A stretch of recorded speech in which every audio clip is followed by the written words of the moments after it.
All right, well, welcome to everyone to our discussion of the laws of Noah or the laws of Adam. Usually we associate the laws of Noah with Noah. However, we're going to see that many rabbis have associated really with Adam, and we have to understand what the difference is and what it's all about. So let's begin at the beginning and let's get going. And we have that question: is it the laws of Noah or is it the laws of Adam? If it's the laws of Noah, why do we always call it the laws of Adam? So let's take a look. The laws of Noah or the laws of Adam. Right? We always call them the Noahide laws. So it says in Sanhedrin 56b, that the rabbis taught as follows. There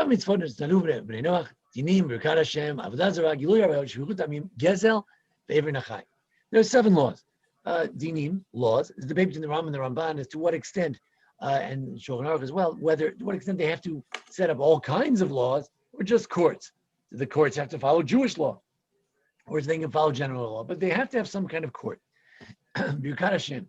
They cannot curse God. It doesn't say they have to believe in God or worship God. They just can't curse God, nothing negative. Avodah Zarah. They can't worship other idols. They have to believe in, I guess, the only God. Glulei Arayos. They can't commit acts of immorality. Shvichus Damim. They can't spill blood. Gazel, stealing of any sort. And Eiver Min HaChai, they also can't eat a limb of the living animal. Now, the way to remember it is Aleph Beis Gimel Daled Hey Vav Zayin. Aleph is Eiver Min HaChai, that you can't eat a limb from the living animal. Bet stands for Birkat Hashem. They can't bless God, which is a euphemism for not cursing God. Gimel is stealing. Daled is dinim, laws. They have to follow the laws. Hey is hereg. They cannot kill anyone. Vav is gilui arayot. That's the only one that doesn't really start at the beginning. Gilui arayot, the vav. And Zayin is zara, avodah zara, is forbidden. However, the Gemara continues, and Rabbi Hananya ben Gamla says, Afal adam min hachai. It's not just, as we'll see, the Eiver Min HaChai, living limb of an animal, but also if they have blood from the living animal is also forbidden. Rabbi Chidka says you can't have any, you can't spay an animal and throughout your habitations. So they say not only can you not do it as a Jew, even they can't do it. They have to be fruitful and multiply, even the animals. Rabbi Shimon Omer, Afal Kishuv. Shimon says we know that the Torah views witches and all that witchcraft as abomination, and it tells us not to do those abominations. So surely it's an abomination, even for a Gentile. It's an abomination. So the children of Noah, meaning all of humanity, are obligated in these principles. Again, there's a debate about blood of the living, about the spaying an animal, castration, and also about any sort of witchcraft of various sorts. Now, Rabbi Yossi says that anything that we're not supposed to do as a kishuf, as a type of witchcraft, a Gentile is also forbidden, as it says. It says it's an abomination. Rabbi Lazar says, "Klaim mutarim b'nei Noach lilbosh klaim zruach klaim b'nei Nosrim al barbos." He says, one rabbi says that they also can't mix seeds. They cannot mix the seeds of an animal or a tree or of vegetables. They cannot change nature. Again, is there a general principle of not changing nature or just in that particular way? But in any event, staying with Mother Nature seems to be particularly egregious. Now, so far we said there are 7 laws. There might be even more, right? How many do we have? We had, in addition to 7, we had the Dam, that was 8, the Kishuf, that was 9, the Klaim, that was 10. So we had a whole bunch of possibilities. But what's the source of it? Where does it say in the Torah all these different things? So Rabbi Yochanan says, it's very simple. It's the very first time that God speaks to human beings in a direct sense. God spoke to the person, to Adam, saying, you may eat from the tree of life, other than all the trees, except for the tree of knowledge. But Yitzav, when it says you should command, that means that you should have laws. The Gentiles have to have laws. When it says that Hashem, that means Birkas Hashem, that you can't curse God. When it says Elohim, that God was named as God, that means that what? That you can't kill people because people are in the image of God. Now, if you're scratching your head and wondering, what am I talking about? We'll get to that question in a second.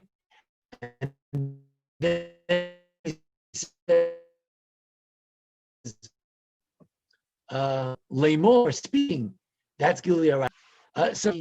And it says, from any tree you should eat, but not a stolen one. You should eat it. You can eat a tree, but you cannot eat a living limb. So again, it may sound really strange, but from the verse that says that from the fruit of the tree you shall not eat, that God, the Hashem God commanded Adam, saying, from the fruit of the tree you shall eat, from all the fruits of the garden you shall eat. From that verse, using extreme midrashic methodology, we can derive the 7 laws of Noah. Now, if you ask me, is that what the verse sounds like? God commanded man saying, don't eat from any fruits of the tree. Does that sound like does that sound like the 7 laws of Noah? Not really, but Midrash can do a lot of amazing things. But then there's always a question, is it serious Midrash or not so serious? Well, you know how serious it is? If a Gentile worshipped idols and they lived in a Jewish society, we would put them to death for idolatry. So it's very serious, but the source seems unbelievable, very difficult. So there's something called an asmachta. There's something called that the Torah, the rabbis have certain concepts that they have from Moses that are true, and they latch it on to a verse. We have to understand, is this a real concept or is it just latched on? So we need to try to understand it. Okay. Does the Torah really mean this? So the Torah Tamima was a rabbi who was very interested in this question. The Torah Tamima, my shelf over here. He was Rabbi Baruch Epstein, and he said, "Well, I don't understand. How does this interpretation work? I mean, well, it works like this." Said, just 1 second. Torah Tamima says, when we say Bnei Noach, the sons of Noah, we don't mean children of Noah. We mean any nation. Because actually, we're talking about Adam, and Noah wasn't born yet. And in any way, place in the Talmud, whenever it says Bnei Noach, the Noahides, it means nations of the world. Why is it so? Why don't we call them sons of Adam, Bnei Adam? Because it says that all the nations came from Noah. All of the children of Noah established a nation. So all the 70 nations come from Noah, as we read in the Parsha. So that's why we call them the children of Noah. Then he says, so does the Torah really mean that you should eat from the fruit of the garden, but don't eat from the fruit of knowledge? That verse means that there are 7 laws of Noah? Doesn't sound like that to me. So he says, look, we learn this, all the obligations from here. But he says, the simple meaning of the text is not like that. But rather the idea is like this. All these 7 laws were accepted from the rabbis. They understood, it was a tradition they had, Makubal, that it was incumbent upon all the nations of the world. Why? Because they touch upon the foundations, the essentials of the existence of the world and the society. And without them, or the opposite, you have destruction and the end of all flesh, as it says in Noah. So the rabbis understood that you had to have all of them, and they had to say that there had to be some pasuk in the Torah that has them, so that we should remember this. In other words, how are you going to remember the 7 laws? Through this very strange way of connecting it with this verse. But really, it's a tradition from the rabbis having nothing to do with this verse per se. I'd also like to suggest that they took the first verse that was commanded and they said inherent in that was everything. Because in other words, let's say I'm the rabbi, right? So the rabbi has a guest. And I say to my guest, oh, welcome to my house. So nice to have you. Just make sure when you take a shower, make sure the curtain is on because the floor might get wet. When I say that, I've asserted my authority What I'm basically saying is, don't mess around in this house. Don't set it on fire. Don't leave the door open. Don't leave the faucet open. Don't get the floor wet. But I'm asserting my authority that by saying one thing. So God put us on the earth and he just said one thing. He said very simply, you can eat from any tree you want, but don't eat the fruit of knowledge. What he's saying is there is a God, there's a master of the garden, and he's telling you to do something. So you got to listen up and you got to do it. So the rabbi said, inherent in that, implicit in that, is all the basics of humanity and of society, which are the 7 laws of Noah. Okay, let's continue. Again, we still don't understand. Is it Noah or is it Adam? Is it Noah or is it Adam? Yes, Charlie. The tree of life. We don't have to talk about this now, but it's killing me. Right. It's an interesting question. It's not killing me, but we have to wait for next year. Next year. But, I'll be old. No. Okay. Seriously, it's a good question. Not for this class. Okay. Now, actually, let me go back to that. Charlie's been wondering what's the tree of life. So maybe the rabbis are saying this. You know what the tree of life is? Choose the right thing. I'm telling you, Adam, there's one choice I don't want you to make. Because that tree has something to do with your choices about what to do in life. So he says, choose the right thing. And that relates to all the right choices. Don't steal, don't kill, don't worship idols. So maybe Charlie helped us out here. Maybe there is something implicit in the tree of knowledge. What is the basic knowledge? The rabbis say, you know what the tree of knowledge is? It's the Torah. And what's the essence of the Torah? These 7 things. Thank you, Charlie. 2 words. Eitz Chaim. Not now. Now, the laws of Noah. So if we want to say, so you say, oh, that's interesting. The rabbis, they couldn't find a verse, so they put it in Adam. Wait a minute. What do you mean they couldn't find a verse? In this week's parsha, Parshas Noah, God gives us laws. Number 1, Ach basar b'nafsho damo lo tochelu. I don't know what it means, but it says something about that you must not eat flesh of its lifeblood in it. If I translate it very literally, flesh, with its life, its blood you shouldn't eat. Well, is that a prohibition of blood or a prohibition of eating an animal while it's alive, or what is it? But for your own lifeblood, I will require a reckoning. I will require of every beast. Of men too, will I require a reckoning for human life, of every man for that of his fellow man. Also a poetic language, but it basically means that I'm gonna get you if you take away a life. I'm going to add, each person will take away the life of another who takes away his life. If you kill the blood of a person with a person, his blood shall be spilled. God will get him, or somebody else will get him. Because God made us in the image of God. So the rabbis had to derive the 7 laws from Adam. Couldn't they wait one parsha and derive what, at least 1, 2, 3, 3 laws from here? The rabbi says killing a person inside of a person. Maybe that's referring to some form of abortion. Maybe it means that you shouldn't commit suicide. So there could be 3, 4 laws derived from this easily. Blood of a living, taking a living limb from an animal. Before refrigeration, it was very tempting to chop off one leg tonight, another leg for dinner tomorrow night, and you didn't need a refrigerator in the between for the rest of the meat. So they said, no, you can't do that. You can't do that. You got to invite the whole family, invite the whole chamula, invite the whole neighborhood, and slaughter the sheep, and everybody will have some meat. That's if you don't want to do that, then don't eat meat. Enjoy with everyone else. So why did the rabbis say that Adam is the source of all the 7 laws? At least 3 or 4 of them are right here. They could have said 3 came from over here, and 3 or 4 came from over here. What's going on? But then we say, well, there are a few laws missing. What's missing? Which laws are missing? So let's take a look. Well, the laws are missing, but when the people of the world were punished and they were all destroyed with the flood, what did they do wrong? And maybe from now we could determine what they shouldn't have done. So the world was corrupted. That could be sexual, not clear. Hamas, they were filled with violence, lawlessness.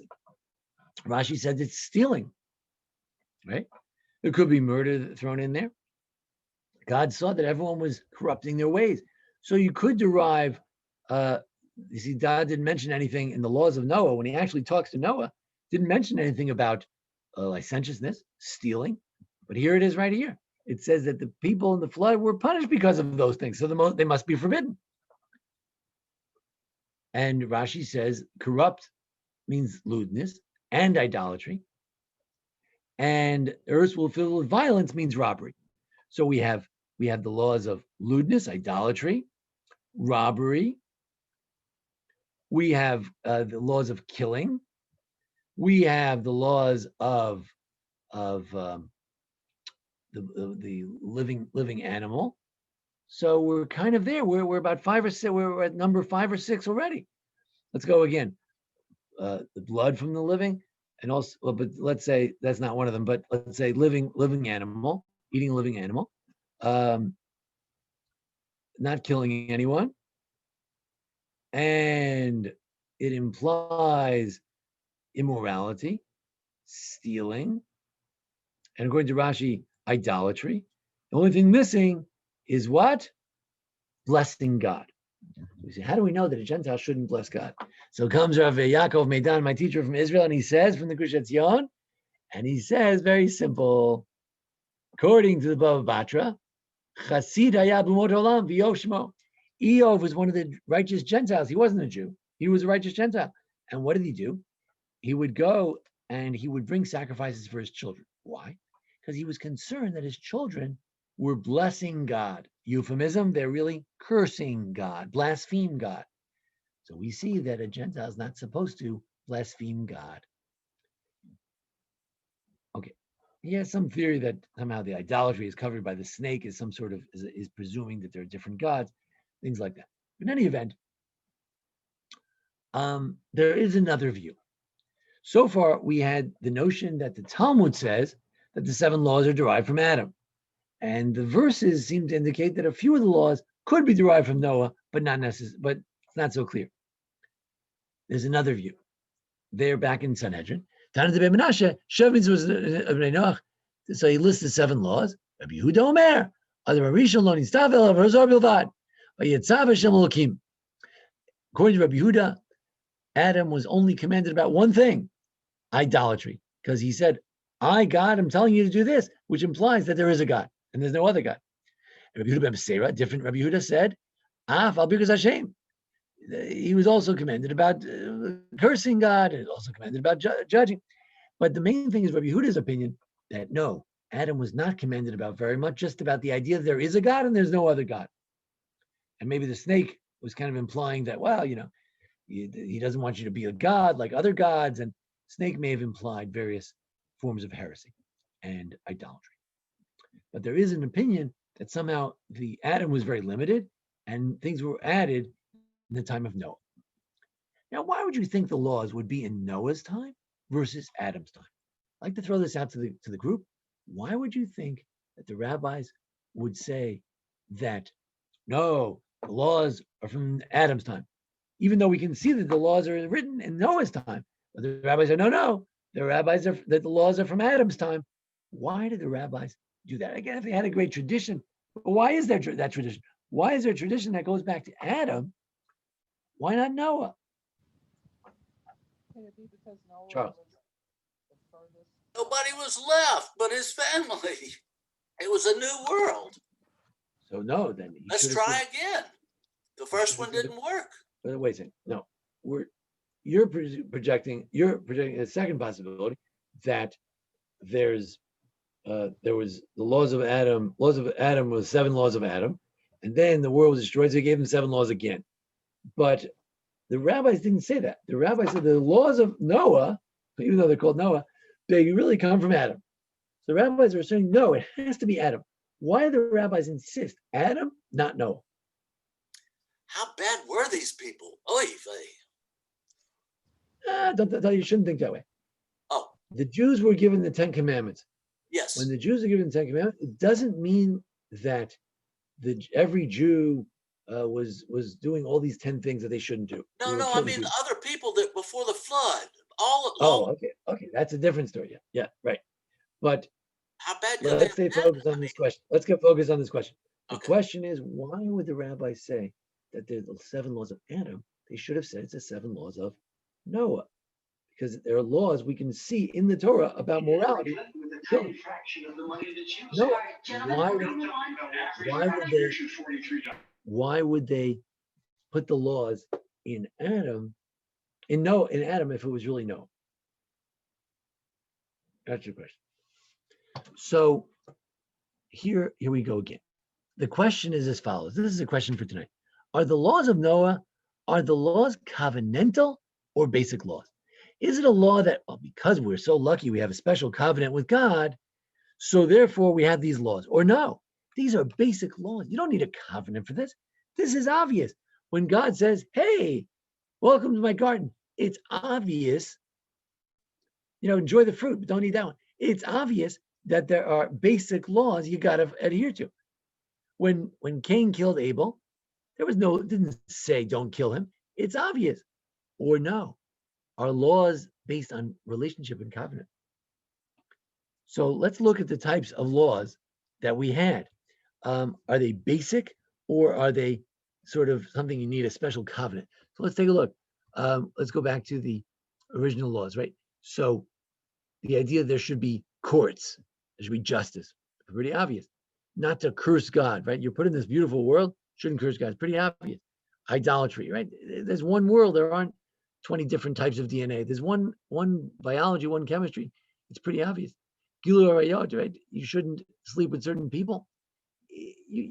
Some sociologists try to say that it depends on your society, but it's pretty universal. And shvichus damim, murder, right? Everyone understands you can't murder.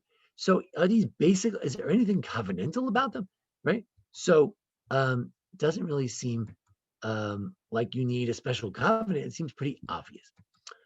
Any event, let's continue with this question. Did Noah know the laws of today? Now, if the laws are so obvious, so you might say, well, what about the Torah law? What about tzitzis, tefillin, shavuos, shmini atzeres? Are they obvious? So the Rashi says, well, God told Noah, take the clean animals, 7 clean animals, 7 pairs of clean animals. Clean animals? That means kosher animals. How did Noah supposed to know about kosher? Rashi says it means that we thus learn that Noah studied Torah.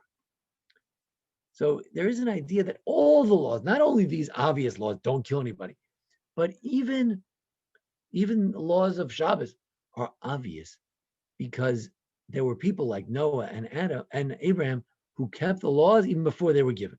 So this is taken to an extreme that all the laws are obvious and basic.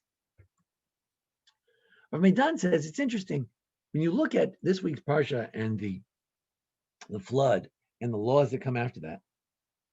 It reminds us a lot of Mount Sinai because there's this tremendous upheaval. Like at Sinai, there's all this smoke and brimstone, and then they got the Torah. Similarly, the water was on the land. The rain was how long? 40 days and 40 nights. It really reminds us of Mount Sinai. And what does it say? That after 150 days they landed. Well, it's the first of Sivan, because they ceased to fall on the 27th of Kislev, which was 40 days after the 17th of Cheshvan. So then you have 3 days left in Kislev, and 29 days of Tevet, and 30 make 32. Shvat Adar Nisan Iyar, that's 4 times 30 is 120. But you take away a couple weeks, months don't have 2 days.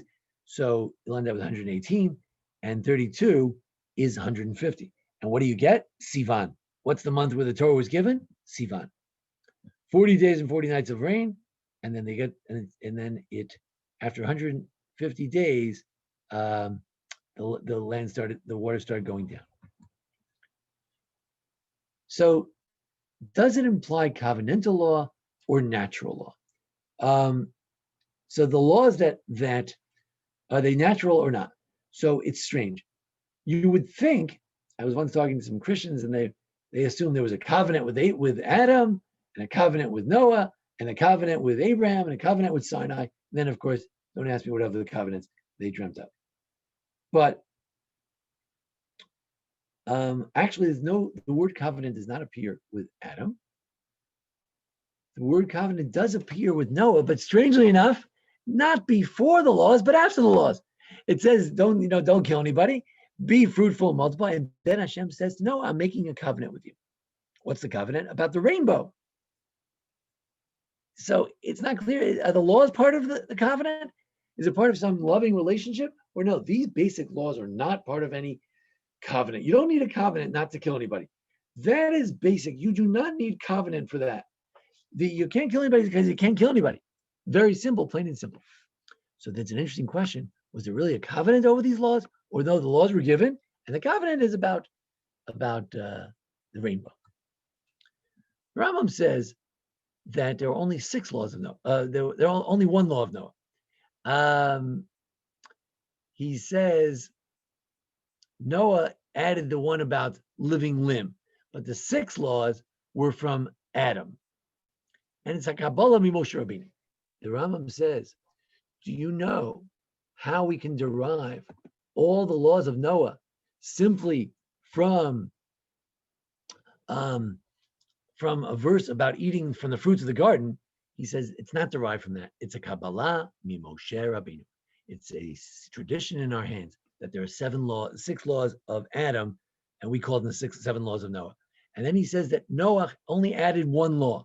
So Rambam acknowledges that some of the laws come from Noah, not from Adam, but only 1. And then Abraham learned about the Milah, that you have to have a bris, and he also davened. And then the forefathers added davening and Negid Anshei, one of the sinew law with Jacob. And in Egypt, they learned some other things, and Moshe finished off the Torah. So it's an interesting idea, the evolution of the Torah, according to the Rambam. Very strange. But in any event, it seems that the rest of the Torah is simply added on to the 7 laws. It's not like the 7 laws are a separate system. They're added on top of, they're underneath the rest of the Torah. So it's interesting. There's what we just said in English as well.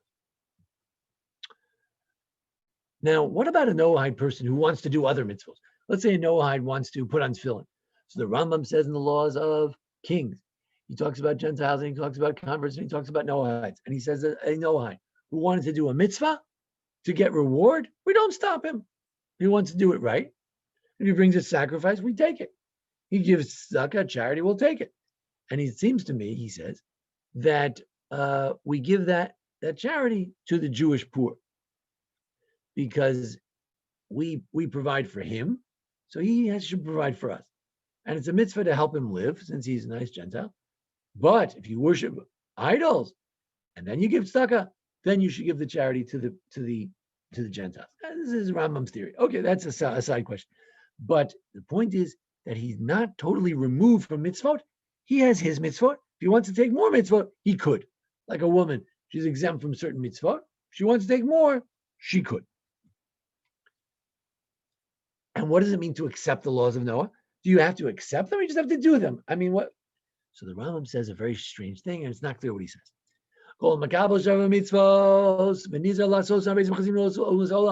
Anybody who accepts upon themselves the laws of Noah, you have to accept it.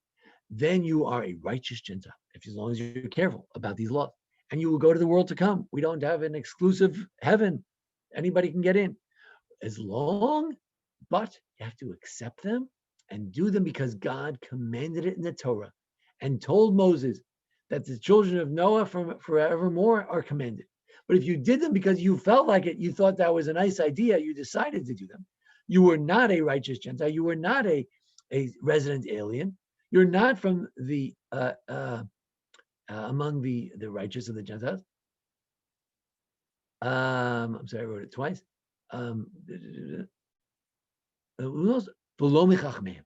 You're not among the righteous, and you're not among the you're not even among the sages.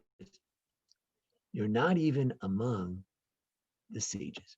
You might think, well, if I kept all the right laws, then I could at least be a sage. In other words, let's say Aristotle. One of the Rambam's favorite people was Aristotle. And Aristotle clearly he followed the laws of Noah, I suppose. but he may not have accepted the concept of the Torah. So he's not only, the Rambam says, is he not a righteous Gentile? He's not even a sage. It's a very severe statement. He's not even a sage.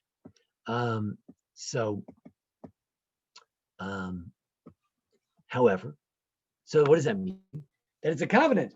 It's a relationship. We keep mitzvot not only because they're basic laws.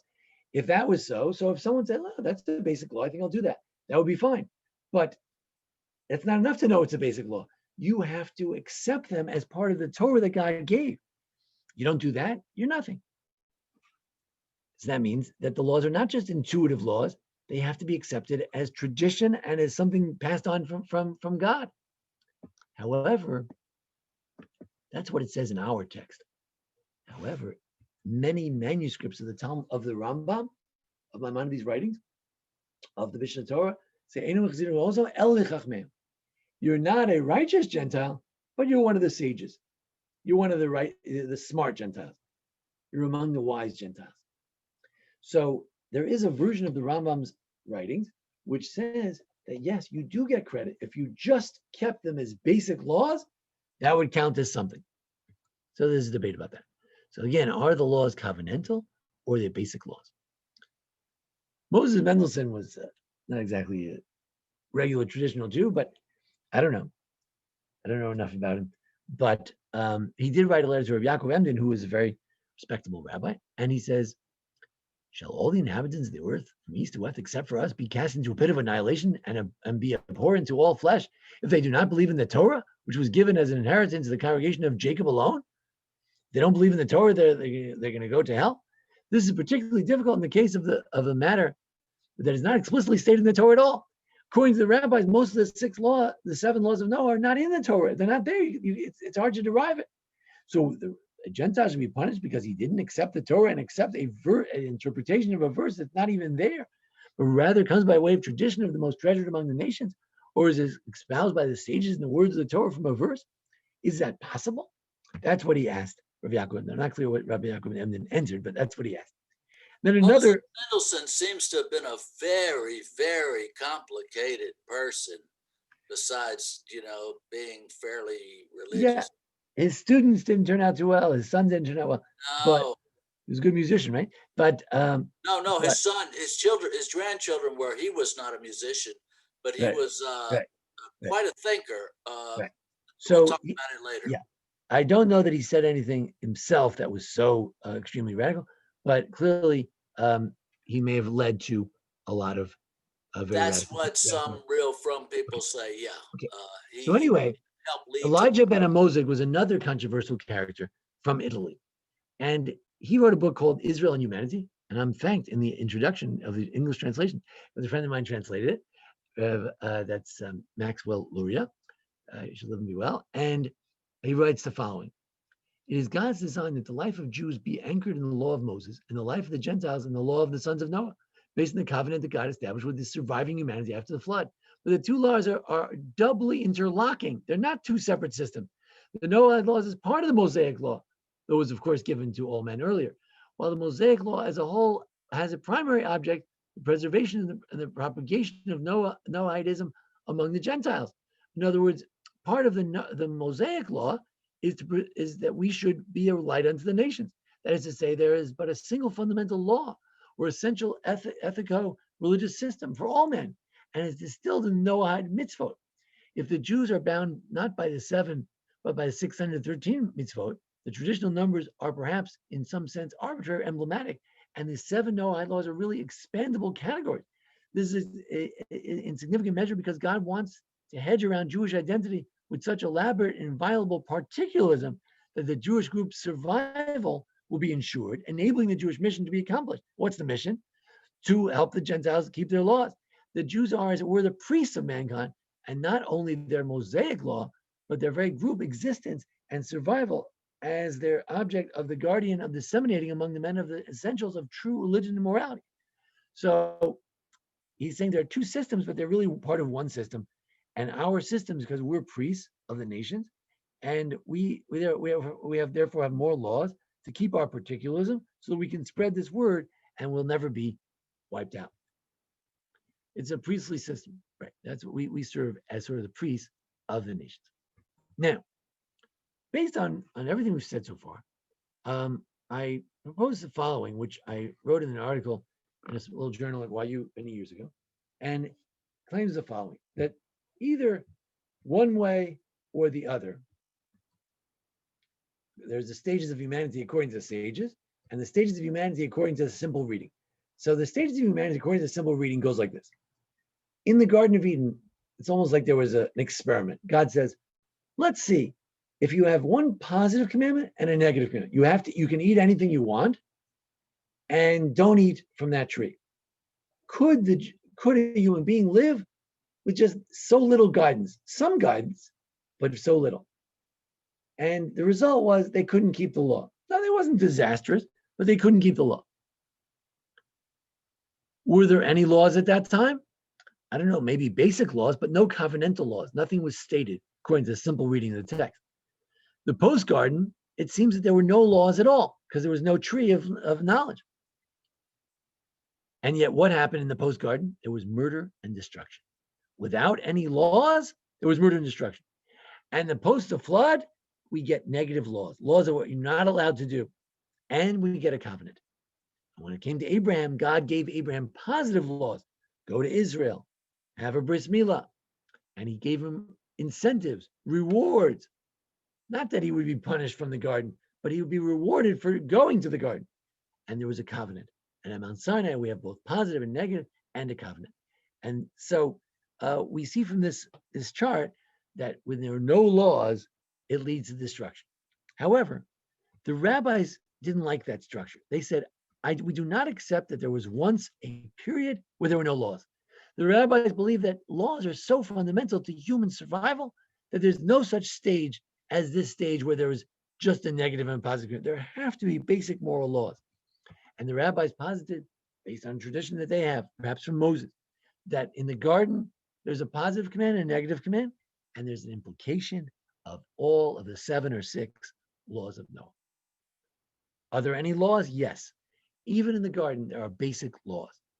And post-garden, there are no laws, but the 6 or 7 are already in play. And therefore, when murder and destruction take place, they are guilty not only of violation of basic laws, but of explicit laws that had been commanded. Post-flood, there are negative laws, but there's also a covenant. God now says, let's see if we can make a covenant. I'm in a relationship with you. It's not just that there are basic laws. A person should be nice. No. God turned to us and said, I'll tell you what, you be nice. I'll give you some stuff. How about that? So we're good in a relationship. If you think about parenting, you could just tell your kids all day long, you can't touch this drawer. You can't sit over there. You can't stand over here. You can't jump on this. You're not going to get anywhere. You'll be yelling all day. You'll be saying, don't do this, don't do that, don't do that. What do? We develop a relationship with the children. And through that, we tell them, by the way, honey, you don't want to eat that. You don't want to step on that. That's not good for you. It's dangerous. And they trust you through your relationship. So it was later that God created this relational laws, that the basic laws are tied to a relationship. And that's how the world came to be. So on Shabbos, we'll get to the bottom line of what all this tells us in our drasha on this Shabbos. But basically, we have 2 possibilities. One is that there was a stage of human existence in which there were no laws and it was a disaster, or that there was never such a stage, but there was a stage where there was no covenant, and that was also a disaster. We must have the covenant. As the rabbi said, if not for my covenant, I would not have made the laws of heaven and earth. In other words, the whole world would fall apart. Or as the rabbi said, if you don't accept the Torah, I'll return the world to nothingness. What did God do here? People went against the basic laws, and God turned the world to nothingness. So you must have laws. The rabbis believe that laws are important. Perhaps it also shows that covenantal relationship with God is also important. In order to establish the laws, people have to have a relationship with their own Tzelem Elokim, with the originator of the Tzelem Elokim, with God himself. Ladies and gentlemen, that's our presentation for tonight. The question was, is the laws of Noah, the laws of Adam? And we said that these are two different philosophies. The idea that they're laws of Adam means that there always had to have been explicit laws. Without explicit laws, a human being is lost. The simple text indicates that maybe there was an experimental stage of human behavior where there were just positive commandments or there were no commandments at all. But the Torah shows us that that was an absolute disaster. The human being can only function in a covenant with God, relationship with God, and with basic laws. As to the question of whether a Gentile could simply accept the laws without the notion of Torah, the Rambam comes down pretty hard that it's not possible. But there is a possibility. The Rambam said, well, there's some value. If you could keep the basic laws without even knowing about the Torah and God, at least there would be some value. But another reading of the Rambam is no.